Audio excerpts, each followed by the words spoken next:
Now at 4, Judge Ketanji Brown Jackson back in the hot seat. I don't think that anyone can look at my record and say that it is pointing in one direction. To secure a seat on the high court. I care deeply about the rule of law. 7 News with the tense confirmation cross-examination. Good afternoon, everybody. She is the judge who once called South Florida her home. Now her qualifications and her beliefs are being put to the test. 7 Star Roads live in Washington with day 2 of the Supreme Court confirmation hearings and a line of harsh questioning from the GOP, Joe.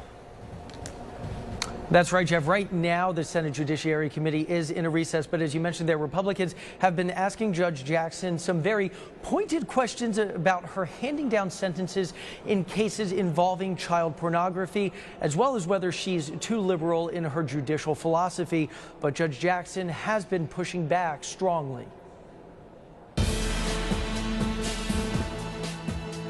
This will be your opportunity to speak. Day 2 of Judge Ketanji Brown Jackson's confirmation hearings. As a judge in our system, I have limited power. 11 Democrats and 11 Republicans pressing Jackson, who almost immediately addressed concerns raised by Missouri Senator Josh Hawley that she was lenient as a judge, handing down convictions to those possessing child pornography. And in every case, when I am dealing with something like this, it is important to me to make sure that the children's perspective, the children's voices are represented in my sentencings. The 51-year-old dodging a question about whether the Supreme Court should add additional justices, known as packing the court. In my view, judges should not be speaking to political issues. Judge Jackson also speaking to her defense of Guantanamo Bay detainees after 9/11. The people who were being accused by our government of having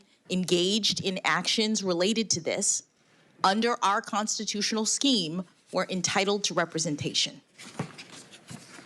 We're entitled to be treated fairly. That's what makes our system the best in the world. Judge Jackson also talking about being raised in South Florida. My parents, when they were growing up in Miami, Florida, attended and had to attend racially segregated schools.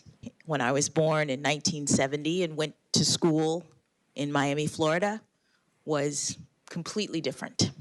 I went to a diverse public junior high school, elementary school.